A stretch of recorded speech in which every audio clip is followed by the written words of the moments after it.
आपका वेंटिलेशन। ठीक है, तो मैंने आपको जब रेस्पिरेटरी सिस्टम शुरू ही करवाया था तो तब ही मैंने आपको बताया था कि आपकी दो दो टर्म्स यूज करते हैं हम, ब्रीदिंग ब्रीदिंग होती है और क्या होती है, रेस्पिरेशन होती है। तो आज हमने क्या पढ़ना है, आज हमने वेंटिलेशन पढ़ना है। ठीक है, वेंटिलेशन। वेंटिलेशन का मतलब क्या होता है, आपने पढ़ा होगा, आपने सुना होगा कि यार फलाना कमरा ना बड़ा वेल वेंटिलेटेड है। मतलब कि हम मिसाल देते हैं कि यार फलाना रूम ना बड़ा वेल वेंटिलेटेड है, उसकी वेंटिलेशन बहुत अच्छी है। तो वेंटिलेशन में आपने याद रखना है कि कितना एयर फ्लो है, हम एयर फ्लो कितना है उसको हम कहते हैं वेंटिलेशन। और जो ब्रीदिंग होती है, ब्रीदिंग क्या होती है, ब्रीदिंग और वेंटिलेशन तकरीबन सेम चीजें हैं, कहीं कहीं पे ये दे आर यूज इंटरचेंजेबली, इनको हम एक दूसरे की जगह यूज कर सकते हैं। बट वेंटिलेशन का आपके माइंड में एक क्लियर कट आइडिया होना चाहिए कि वेंटिलेशन होता क्या है। वेंटिलेशन होता है कि कितनी एयर फ्लो कर रही है, उसको हम वेंटिलेशन कहते हैं। ठीक है, वेंटिलेशन कितनी एयर फ्लो कर रही है हमारे रेस्पिरेटरी सिस्टम में, उसको हम क्या कहते हैं, वेंटिलेशन कहते हैं। अब हम इसको सीखते हैं कि भाईजान ये हम वेंटिलेशन क्यों पढ़ रहे हैं। तो अब मैं अगर आपसे पूछूं कि यार आप 1 मिनट में, ठीक है, आप 1 मिनट में कितनी एयर कंज्यूम कर रहे हो, ठीक है, 1 मिनट में कितनी एयर कंज्यूम कर रहे हो, आप कुदरत पे कितना बोझ हो 1 मिनट में, 1 मिनट में आप कितनी ऑक्सीजन या एयर को कंज्यूम कर लेते हो, उसको हम क्या कहते हैं, उसको हम कहते हैं मिनट वेंटिलेशन। उसको हम क्या कहते हैं, मिनट वेंटिलेशन। अब मिनट वेंटिलेशन के पहले तो आपको कंसेप्ट पता होना चाहिए कि आप 1 मिनट में कितनी एयर कंज्यूम कर लेते हो, that is your minute ventilation. अब इस आपकी बुक ने भी इसकी यही डेफिनेशन लिखी हुई है कि amount of air that reaches to your lungs in 1 minute. 1 minute में जितनी हवा आपके लंग्स तक जाए उसको हम क्या कहते हैं, मिनट वेंटिलेशन कहते हैं। अब हम उसको कैलकुलेट करने लगे हैं, तो बहुत आसान है, इसमें कोई मुश्किल बात नहीं है कि 1 मिनट में हम देखो हम जो आप सारे नॉर्मल बैठे हो, जब आप सारे नॉर्मल बैठे हो तो आप सांस ले रहे हो, आप सांस ले रहे हो तो आप कुदरत से ऑक्सीजन ले रहे हो, हवा ले रहे हो।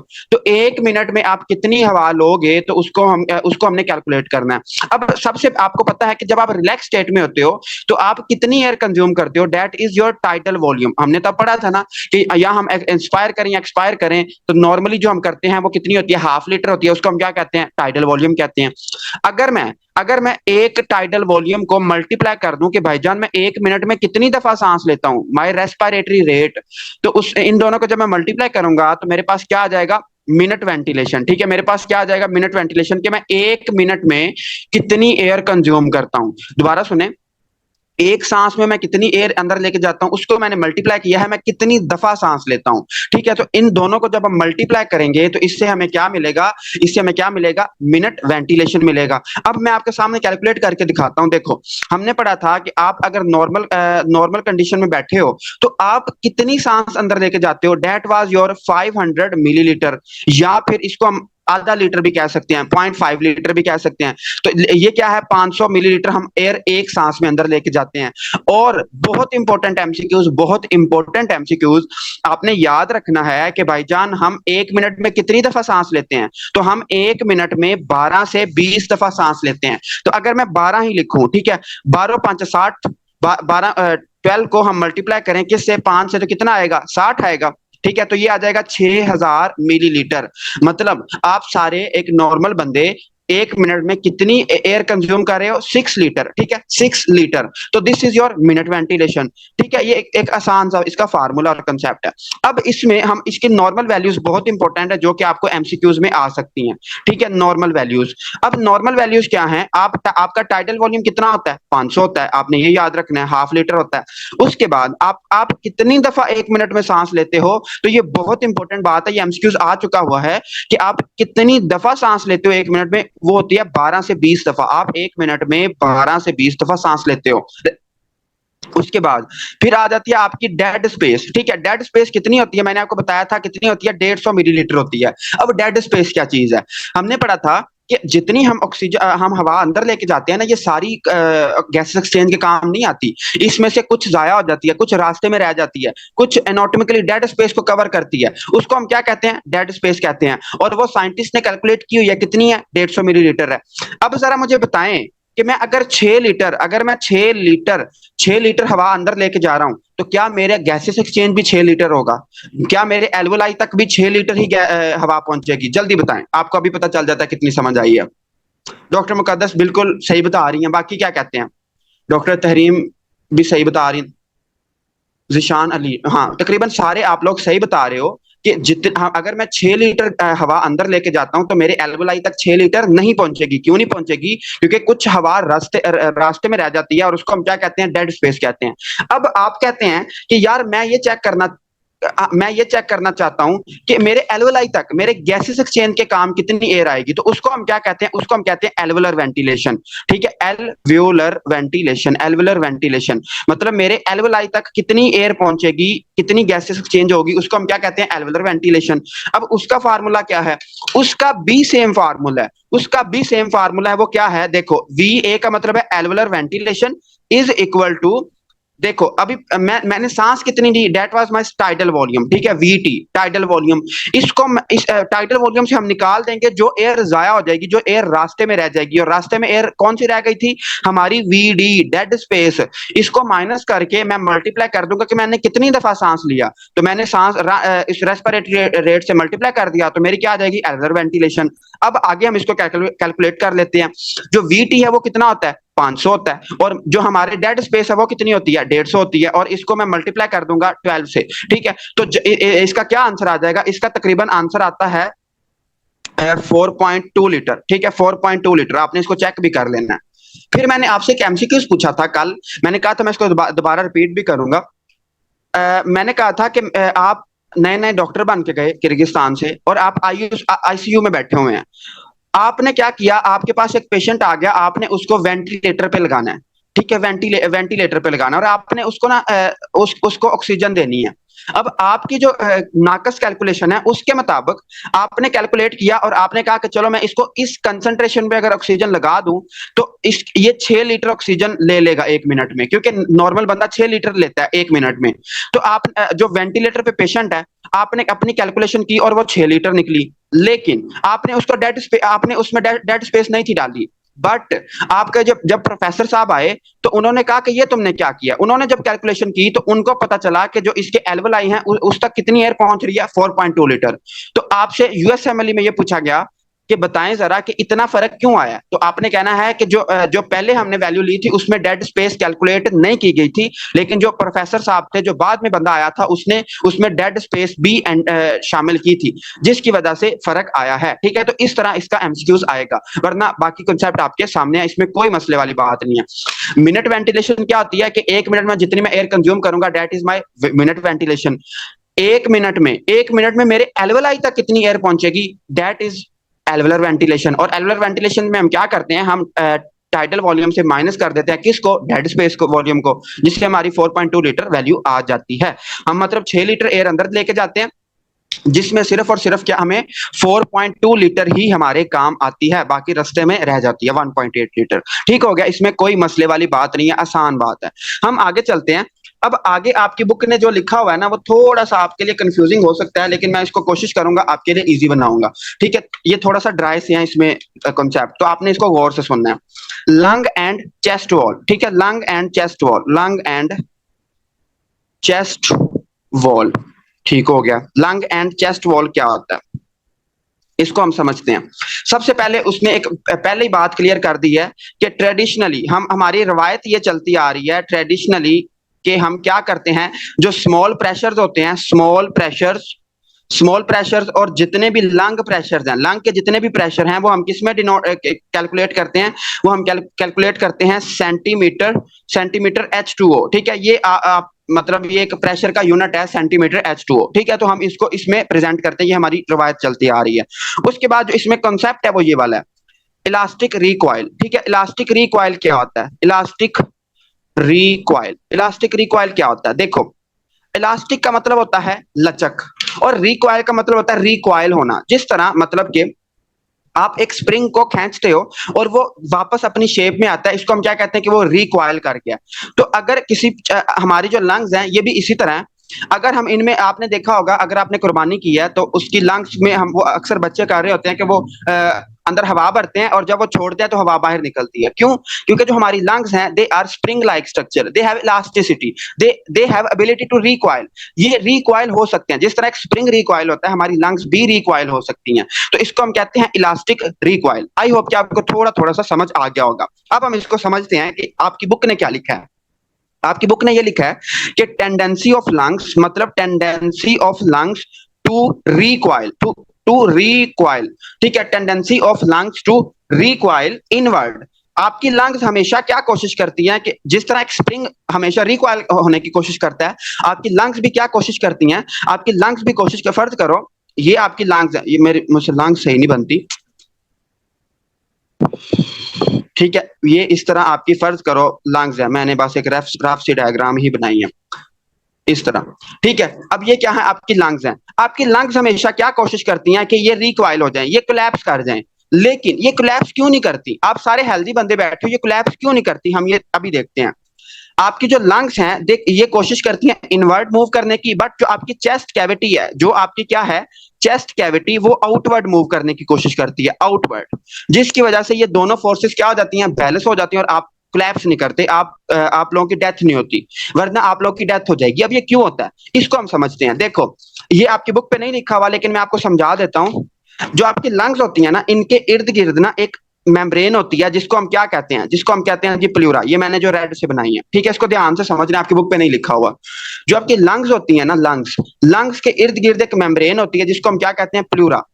अब होता क्या है, जो ये प्लूरा होता है ना, इसमें क्या होते हैं, लिम्फेटिक्स होते हैं, ठीक है, लिम्फेटिक्स होते हैं, लिम्फेटिक वेसल होती है। वो लिम्फेटिक वेसल क्या करती है, वो इससे ना, इससे फ्लूइड को निकालती रहती है। जो प्लूरल मेम्ब्रेन है, इसके अंदर होती है प्लूरल कैविटी, ये जो अंदर स्पेस है ना, ये वाली लंग्स और प्लूरा के दरमियान, इसको हम कहते हैं प्लूरल कैविटी। जो आपकी लिम्फेटिक्स होती हैं, वो क्या करती रहती हैं, वो इस फ्लूइड को बाहर निकालती रहती हैं, और क्या करती हैं, इसमें नेगेटिव प्रेशर जनरेट करती रहती हैं।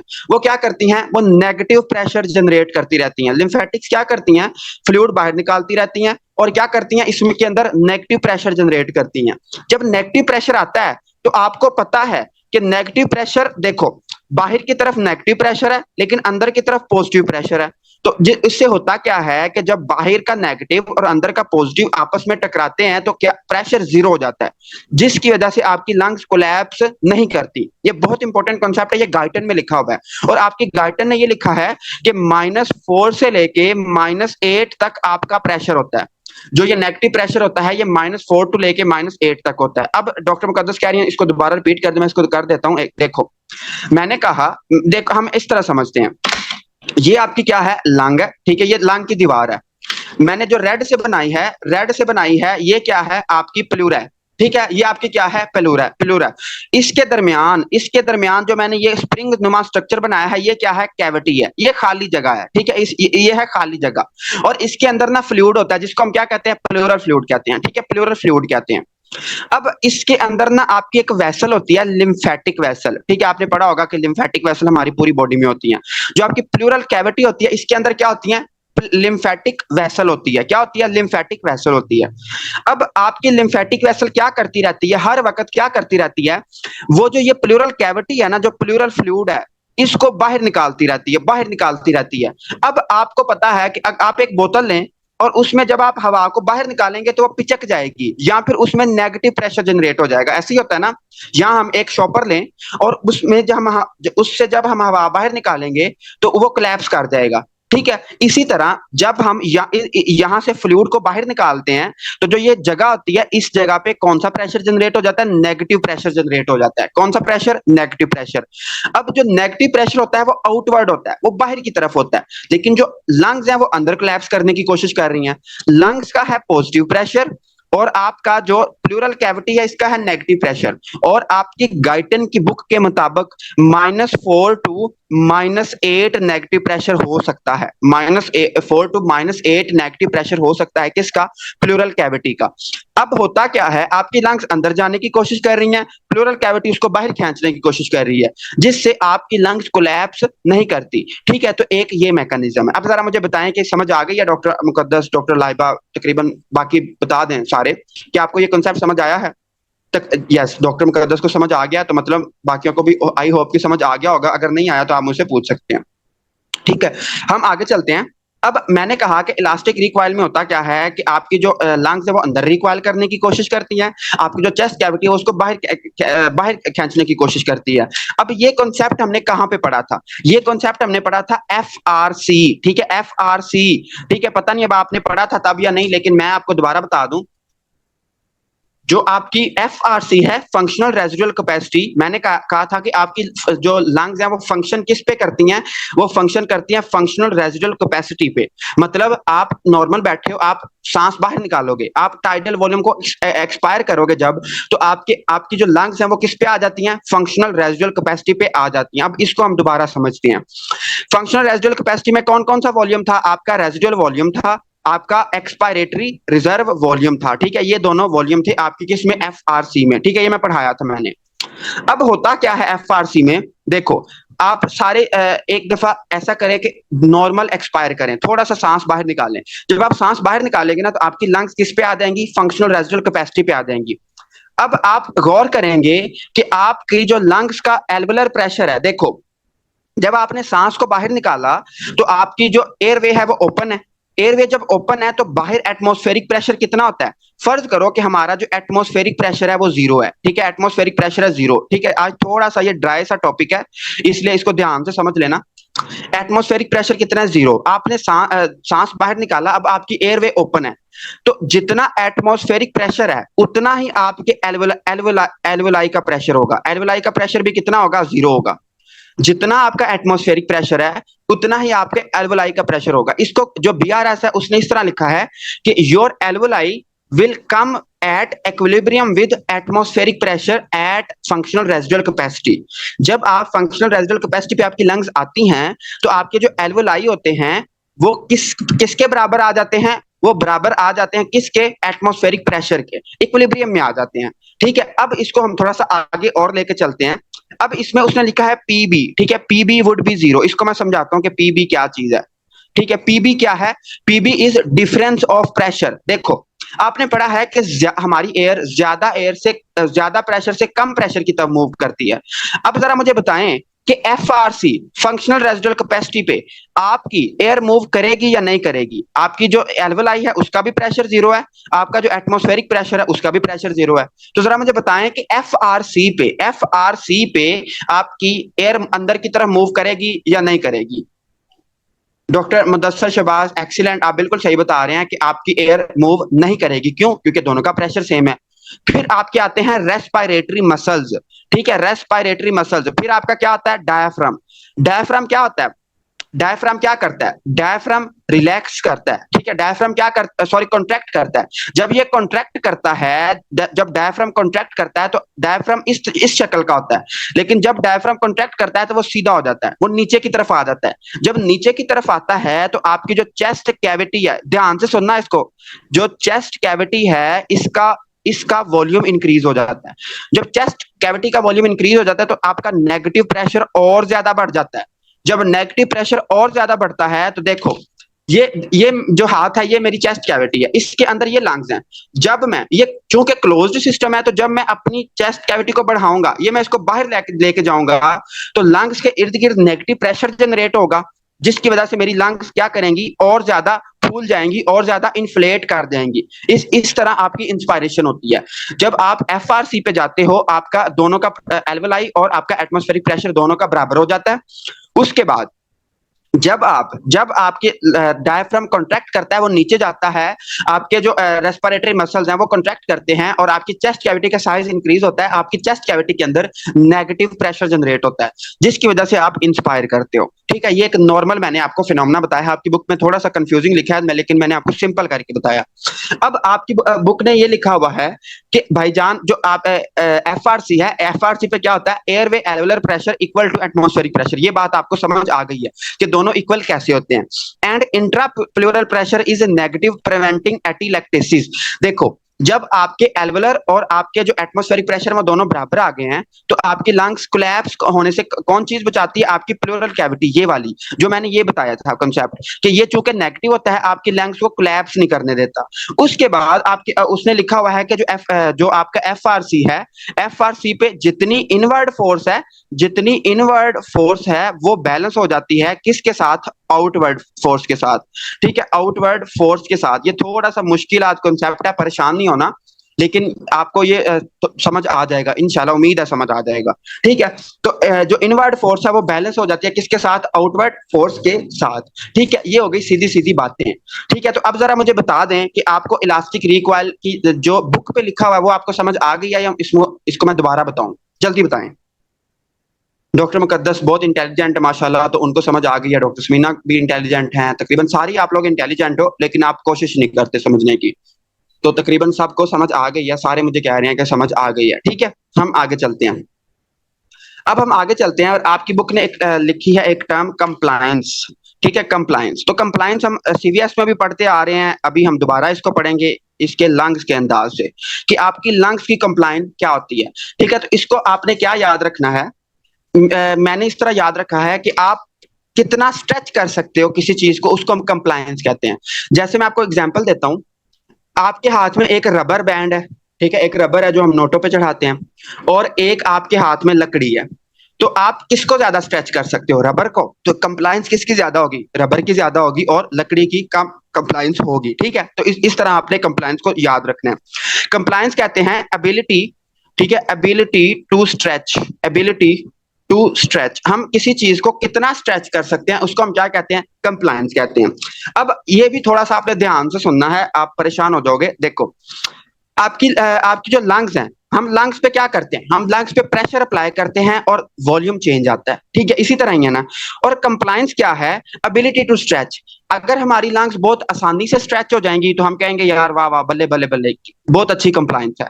लेकिन अगर हमारी लंग्स सही तरह एक्सपैंड नहीं करेंगी, हम ज्यादा फोर्स लगाएंगे लेकिन वो एक्सपैंड नहीं कर पाएंगी, तो हम कहेंगे कि हमारी लंग्स की कंप्लायंस क्या है? कम है। हमारी जो लंग्स है इसकी कंप्लायंस क्या है? कम है। इस तरह आपने इसको याद रखना है। अब हम इसको देखते हैं कि आपकी बुक वाले ने क्या लिखा है। वो कहता है चेंजेस इन वॉल्यूम। ठीक है, चेंजेस इन वॉल्यूम, आपकी लंग के वॉल्यूम में कितना चेंज आए फॉर चेंज इन, ठीक है, for change in pressure, for change in pressure. अब इसको थोड़ा सा समझते हैं फार्मूला की मदद से। देखो, वो आप इसका जो फार्मूला आता है वो होता है डेल्टा वी। डेल्टा का मतलब होता है change in volume over delta T. ठीक है, अब देखो, इसको ये डायरेक्टली प्रोपोर्शनल है कंप्लायंस के, मतलब ये इक्वल है कंप्लायंस के। ये कंप्लायंस का फार्मूला, इसको आपने ध्यान से समझना, आपको अभी समझ आ जाएगी। देखो, अगर मैं ज्यादा, देखो मैं कहता हूं कि यार मेरी ना लंग्स बहुत अच्छी हैं, वो बड़ी जल्दी से एक्सपैंड कर जाती हैं क्योंकि उनकी कंप्लायंस अच्छी है। मुझे कैसे पता चला कि उनकी कंप्लायंस अच्छी है? मुझे जोर कम लगाना पड़ रहा है और वॉल्यूम ज्यादा बढ़ रहा है। तो देखो, अगर मैं जोर कम लगाऊं, ठीक है, अगर मैं प्रेशर कम अप्लाई करूं और वॉल्यूम चेंज ज्यादा आए, तो आप देखोगे कि जो प्रेशर है वो इनवर्सली प्रोपोर्शनल है कंप्लायंस के, और वॉल्यूम डायरेक्टली प्रोपोर्शनल है। अगर मैं प्रेशर कम लगाऊंगा तो मेरी कंप्लायंस क्या होगी? इंक्रीज होगी। अगर मैं वॉल्यूम ज्यादा मेरा एक्सपैंड होगा तो मेरी भी कंप्लायंस क्या होगी? इंक्रीज होगी। तो इस तरह आपने इसको याद रखना है। अगर कम प्रेशर पे ज्यादा वॉल्यूम चेंज आए तो हम कहेंगे कंप्लायंस अच्छी है। अगर प्रेशर आप बहुत ज्यादा, जोर आप बहुत ज्यादा लगा रहे हो लेकिन वो एक्सपैंड ही नहीं कर रही, क्यों नहीं एक्सपैंड कर रही, वो हम आगे जाके पढ़ते हैं। अगर वो एक्सपैंड ही नहीं कर रही तो आप कहेंगे कि इस लंग की कंप्लायंस क्या है? बहुत कम है। ठीक है, तो इस तरह आपने कंप्लायंस का कॉन्सेप्ट समझना है। अब आपने क्या याद रखना है? अगर आपकी जो लंग्स है, इसकी जो दीवारें हैं, जो आपकी लंग्स है इसकी वॉल्स हैं, अगर वो स्टिफ हो जाए, ठीक है, अगर वो सख्त हो गई हैं, तो क्या आपकी लंग सही तरह एक्सपैंड कर पाएगी? क्या आपकी लंग सही तरह एक्सपैंड कर पाएगी? नो। अगर मैं दीवारों को सख्त कर दूंगा, जैसे आप दो बैलून लें, एक बैलून बहुत सख्त है और एक बैलून नरम है, तो आप जो सख्त बैलून होगा, जो सख्त बैलून होगा उसको आप सही तरह इन्फ्लेट नहीं कर पाओगे, लेकिन जो नरम बैलून होगा उसको आप थोड़ी सी हवा डालोगे और वो इन्फ्लेट हो जाएगा। तो हम कहेंगे जो नरम बैलून है उसकी कंप्लायंस ज्यादा है। ठीक है, इस तरह आपने याद रखना है। अगर मैं लंग्स की क्या करूं, मैं दीवारें सख्त कर दूं तो कंप्लायंस क्या हो जाएगी? कंप्लायंस कम हो जाएगी। ऐसे ही है। तो आपकी बुक ने ये लिखा है कि जो वॉल स्टिफनेस है, जो वॉल स्टिफनेस है, it is inversely proportional to compliance. जितनी दीवारें सख्त होंगी, जितनी लंग वॉल्स सख्त होंगी, उतनी कंप्लायंस क्या हो जाएगी? कम हो जाएगी। उसके बाद उसने लिखा है वॉल स्टिफनेस लिखा है, और सरफेक्टेंट। और सरफेक्टेंट हमने कल ही पढ़ा था, सरफेक्टेंट हमने कल पढ़ा था कि सरफेक्टेंट क्या करता है? सरफेस टेंशन डिक्रीज करता है। जब सरफेस टेंशन डिक्रीज होगी तो हमारी लंग्स जल्दी से एक्सपैंड कर पाएंगी। ठीक है, उनमें टेंशन, उसमें प्रेशर कम हो जाएगा। तो जैसे जो सरफेक्टेंट जितना ज्यादा होगा उतनी ज्यादा उसकी कंप्लायंस होंगी, उतनी ज्यादा वो जल्दी एक्सपैंड कर पाएंगी लंग्स को। ठीक है, तो ये इसका कॉन्सेप्ट है। अब जरा मुझे बताएं कि जितना मैंने ये पढ़ाया है आपको समझ आ रही है या गड़बड़ हो गई है? जल्दी बताएं, फिर हम आगे चलते हैं। डॉक्टर समीना को क्लियर है, तकरीबन सबको फिर क्लियर होगा, अगर नहीं आप बता रहे तो। डॉक्टर मुकद्दस को भी क्लियर है। हम आगे चलते हैं। अब हम आगे चलते हैं और आपने इसको गौर से सुनना है। देखो, अब आपकी जो कंप्लाइन है वो इंक्रीज किस में होती है और डिक्रीज किस में होती है, ये आपकी बुक ने लिखा हुआ है। आपकी जो कंप्लाइंस है वो किस में इंक्रीज होती है, ठीक है। कंप्लाइंस क्या है? एबिलिटी टू स्ट्रेच, आप कितनी स्ट्रेच कर सकते हो। आ, अगर इंक्रीज कंप्लाइंस हो गया है तो आपकी बुक वाले ने भी लिखा है कि lung will be easier to fill, कि लंग्स हम क्या है, इजियर टू फिल है, हम उनको आसानी से क्या कर सकते हैं, भर सकते हैं, इजियर टू फिल है। और ये किस किस डिजीज में होता है? इट अकर इन एम्फीसीमा, ठीक है। एम्फीसीमा हम आगे जाके पढ़ेंगे कि उसमें कंप्लायंस क्यों ज्यादा हो जाती है। या फिर ओल्डर अडल्ट्स, जो बूढ़े बाबे होते हैं या बूढ़ी अम्मा होती हैं, उनके उनमें क्या होती है, कंप्लायंस उनकी ज्यादा होती है। ये आपने बात याद रखनी है, ये हम आगे जाके पैथोलॉजी में ये हमारे काम आएगी। उसके बाद उसके बाद आपने क्या याद रखना है कि जो सरफेक्टेंट होता है, जितना ज्यादा सरफेक्टेंट होगा हमारी लंग्स की कंप्लायंस उतनी ही ज्यादा होगी। तो सरफेक्टेंट क्या करता है, कंप्लायंस को इंक्रीज कर देता है बाय डिक्रीजिंग सरफेस टेंशन। उसके बाद आपने याद रखना है कि आपकी जो कंप्लायंस है वो किस किस डिजीज में डिक्रीज होती है। तो आपने किस किस में याद रखना है, आपको पता है कि सबसे पहले आप जो ARDS है, ठीक है, ARDS, acute respiratory distress syndrome. इसमें क्या होता है, हम ये आगे जाके इसको पढ़ेंगे। इसमें क्या होता है, पेशेंट को सही तरह सांस नहीं आता, मतलब जो पेशेंट है वो हमारा डिस्ट्रेस में, रेस्पिरेटरी डिस्ट्रेस में चला जाता है। इसमें क्या हो जाती है, इसमें कंप्लायंस कम हो जाती है। क्यों? क्योंकि हमारी लंग सही तरह इन्फ्लेट नहीं कर पा रही। या फिर क्या हो जाए, फिब्रस स्कार बन जाए, हमारी लंग्स की क्या हो जाए, फिब्रोसिस हो जाए। ये भी हम आगे जाके पढ़ेंगे कि फिब्रोसिस क्यों होती है। उसके बाद निमोनिया हो जाए, निमोनिया का इन्फेक्शन हो जाए, कोई भी निमोनिया हो जाए, तो आपकी जो लंग्स है इसकी जो कंप्लायंस है वो कम हो जाती है। ये आपने याद रखना है, ठीक है, ये आपने याद रखना है। उसके बाद बस इसमें यही है। इसके अलावा अब एक चीज मैं आपको और बता दूं कि आप उसने ना ग्राफ बनाया हुआ है। वैसे ये ग्राफ जरा भी इंपॉर्टेंट नहीं है, क्योंकि ये बुक पे बना हुआ है तो मेरा फर्ज बनता है आपको समझाना, तो मैं आपको समझा देता हूँ एक दफा, लेकिन ये इंपॉर्टेंट नहीं है ग्राफ। इसमें वो ये कहता है, सबसे ऊपर आप ग्राफ देखेंगे तो वो उसने सबसे ऊपर जो बनाया हुआ है ना, वो आपका इंस्पायरेशन और एक्सपायरेशन बनाई हुई है, और उसको टाइडल वॉल्यूम के मतलब लंग वॉल्यूम। सबसे ऊपर उसने बनाया है लंग वॉल्यूम। जब आप सांस लेते हो तो आपकी लंग वॉल्यूम इंक्रीज और डिक्रीज कैसे होता है। देखो, जब आप सांस अंदर की तरफ लेते हो, जब आप सांस अंदर की तरफ लेते हो तो क्या होता है, आपका लंग वॉल्यूम इंक्रीज होता है, इस तरह 0.5 लीटर इंक्रीज होता है। जब आप सांस बाहर निकालते हो तो फिर आपका ग्राफ नीचे आ जाता है। तो ये जरा भी इंपॉर्टेंट ग्राफ नहीं है, लेकिन मैं आपको सिर्फ समझा रहा हूं।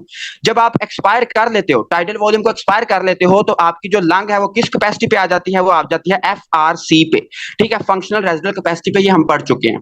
उसके बाद आपने क्या याद रखना है, उसके बाद आपने क्या याद रखना है, जो आपका एल्वुलर प्रेशर है, जो आपके एल्वुलाई हैं, इस पे क्या फर्क आता है इंस्पायरेशन और एक्सपायरेशन के दौरान, ठीक है। तो इसको आपने समझना है, थोड़ा सा गौर से इसको देखना है, थोड़ा सा गौर तलब बात है ये। देखो, जब आप इंस्पायर करते हो, तो क्या होता है, जब आप इंस्पायर करते हो आपका डायफ्राम नीचे जाता है। डायफ्राम नीचे जाने से आपकी चेस्ट कैविटी में नेगेटिव प्रेशर जनरेट होता है।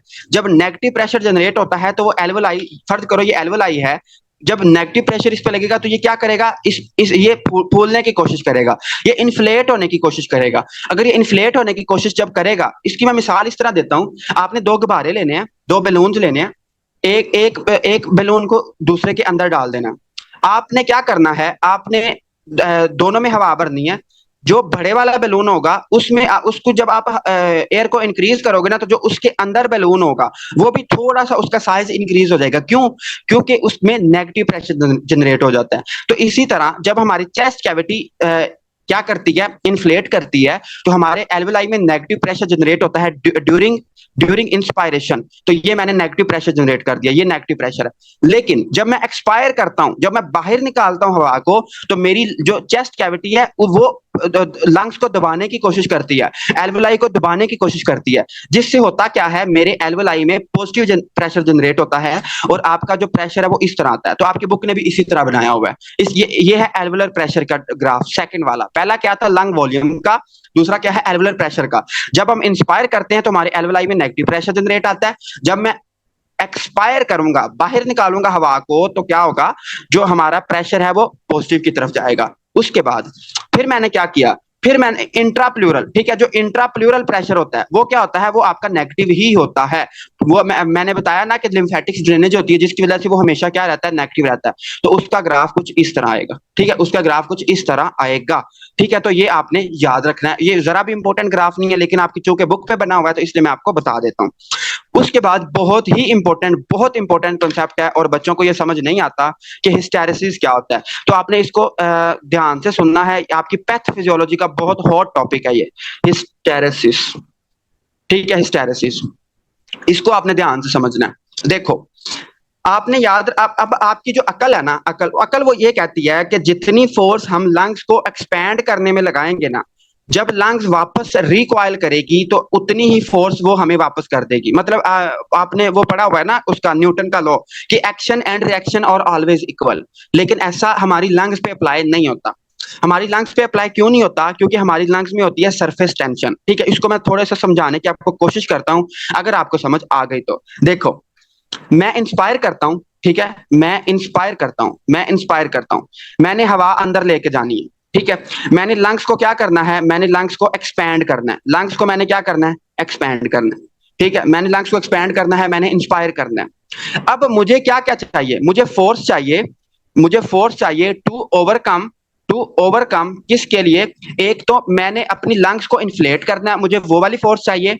और मैंने कहा था, फर्ज करो ये आपके एल्वोलाई हैं, ठीक है, ये मैंने एल्वोलाई हैं, और इसके यहाँ पे क्या होता है, यहाँ पे एक हमारे फ्लूइड होता है और जो क्या बनाता है, सरफेक्टेंट बनाता है। फिर मैंने मिसाल भी दी थी कि अगर आप एक गीला शॉपर लो और एक ड्राई शॉपर लो, तो जो वेट शॉपर होगा वो जल्दी से कोलैप्स कर देगा। क्यों? क्योंकि सरफेस टेंशन होती है।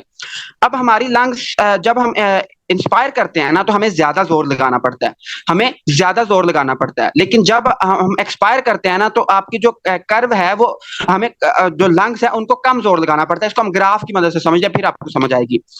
जब हम इंस्पायर करते हैं तो हमें सरफेस टेंशन के खिलाफ भी फोर्स चाहिए। अगर मैं इसका ग्राफ बनाऊं ना, अब ग्राफ से शायद आपको समझ आए। देखो, वो देखना आपने, ये ग्राफ है, ठीक है, this pressure, this is volume. ठीक है, एक तरफ मैंने प्रेशर लिया और एक तरफ मैंने वॉल्यूम लिया, और ये मैंने क्या बनाया, ये मैंने बनाया FRC, ठीक है, फंक्शनल रेजिडुअल कैपेसिटी। ये ग्राफ आपने अपनी बुक पे बना लेना। फंक्शनल रेजिडुअल कैपेसिटी बनाई, एक तरफ मैंने प्रेशर लिया और एक तरफ मैंने क्या लिया, वॉल्यूम लिया। ठीक है, अब मैंने क्या किया, ये मेरी लंग्स थी, मैंने ना इंस्पायर करने की कोशिश की। अब मैंने आपको बताया कि जब हम इंस्पायर करते हैं हमें ज्यादा जोर लगाना पड़ता है एज कंपेयर टू एक्सपायरेशन। मैंने क्या किया, मैंने इंस्पायर करने की कोशिश की, मैंने सांस अंदर लेने की कोशिश की, तो मुझे फोर्स चाहिए to overcome my lungs parenchyma and to overcome my surface tension. तो मुझे फोर्स ज्यादा चाहिए। अब एक्स एक्सिस की तरफ मैंने क्या बनाया है, प्रेशर, और वाई एक्सिस की तरफ मैंने क्या बनाया है, वॉल्यूम। मुझे फोर्स चूंकि ज्यादा चाहिए तो मैं ज्यादा प्रेशर लगा रहा हूं, इसलिए मेरा जो ग्राफ है वो एक्स एक्सिस की तरफ ज्यादा है। ठीक है, एक्स एक्सिस की तरफ क्या है, ग्राफ मेरा ज्यादा है। लेकिन जब वो FRC फंक्शनल रेजिडुअल कैपेसिटी पे पहुंचा तो एकदम से उसमें वॉल्यूम इंक्रीज हुआ और ग्राफ ऊपर की तरफ चला गया। ठीक है, तो जो मैंने रेड से बनाई है, this is my inspiration curve, और ये हमें कर्व ये बता रही है, चूंकि ये कर्व किसकी तरफ ज्यादा है, प्रेशर की तरफ ज्यादा है, तो ये हमें कर्व ये बता रही है कि भाईजान जोर ज्यादा लगाना पड़ा है और वॉल्यूम चेंज कम आया है, जोर ज्यादा लगाना पड़ा है और वॉल्यूम चेंज कम आया है। ठीक है, ये हमें क्या ये बता रही है। लेकिन फिर मैंने क्या किया, फिर मैंने कहा चलो अब मैं ना सांस को बाहर निकालता हूं। मैंने एक्सपायर करने की जब कोशिश की, जब मैंने एक्सपायर करने की कोशिश की तो मेरी लंग्स, अब मेरी जो सरफेस टेंशन है वो किसी काम नहीं आएगी। सरफेस टेंशन को सिर्फ इंस्पायरेशन, जो आपकी जब आप इंस्पायर करते हो सरफेस टेंशन सिर्फ तब आपको अपोज करती है, जब आप एक्सपायर करते हो तो सरफेस टेंशन नहीं होती। तो जब आपने वापस आने की कोशिश की, जब आपने एक्सपायर करने की कोशिश की, तो ग्राफ आपका इस तरह नीचे आएगा, और वो किसकी तरफ ज्यादा होगा, वो ज्यादा होगा किसकी तरफ, वाई एक्सिस की तरफ, और एक्स एक्सिस की तरफ कम होगा, इस तरह। अब आपको पता है कि जब मैंने इंस्पायर किया तो मैंने जोर ज्यादा लगाया था, लेकिन जब मैंने सांस को बाहर निकाला तो मेरी लंग्स ने जोर कम लगाना पड़ा। क्यों? क्योंकि सरफेस टेंशन। अब इसको हम हिस्टेरेसिस क्यों कहते हैं, ये बड़ी इंपॉर्टेंट बात है। अगर आपने इसमें FSC में पढ़ा हो कि हमने ना डिफरेंट ग्राफ्स की शक्लें पढ़ी थी, MCAT में भी आया था ये सवाल, तो आपने देखा होगा जो ये वाली शक्ल होती है ग्राफ की, इसको हम क्या कहते हैं, हिस्टेरेसिस, हिस्टेरिक लूप भी कहते हैं, और इसको हम कहते हैं हिस्टेरेसिस। इसमें जो कॉन्सेप्ट है वो, ये ग्राफ नहीं आपने समझना, इसमें कॉन्सेप्ट ये है कि आप जब सांस अंदर लेके जाते हो तो आपको ज्यादा जोर लगाना पड़ता है, जब आप सांस बाहर निकालते हो तो आपको जोर कम लगाना पड़ता है, जिसकी वजह से हमारा अगर हम ग्राफ बनाएंगे प्रेशर और वॉल्यूम के इर्द गिर्द तो हमें हिस्टैरिसीस मिलेगी। ठीक है, तो ये एक मुश्किल कॉन्सेप्ट है, लेकिन मुझे उम्मीद है कि आपको समझ आ गया होगा कि मैंने ये वाला फार्मूला अप्लाई किया है कि change in volume over change in pressure is equal to compliance. मतलब देखो कि जितना आप जोर लगाओगे उतना ज्यादा आपको वॉल्यूम चेंज आएगा। इसमें जो आपने बात याद रखनी है वो ये याद रखनी है कि आपका इंस्पायरेटरी लूप कभी भी एक्सपायरेटरी लूप के बराबर नहीं होती। क्यों नहीं होती? क्योंकि जब हम इंस्पायर करते हैं तो हमारी सरफेस टेंशन आड़े आ जाती है, सरफेस टेंशन दरमियान में आ जाती है, जिसकी वजह से हमें बड़े मसाइल का सामना करना पड़ता है। अब जरा मुझे एक दफा बता दें कि किस किस बच्चे को समझ नहीं आई, फिर मैं इसको दोबारा रिपीट कर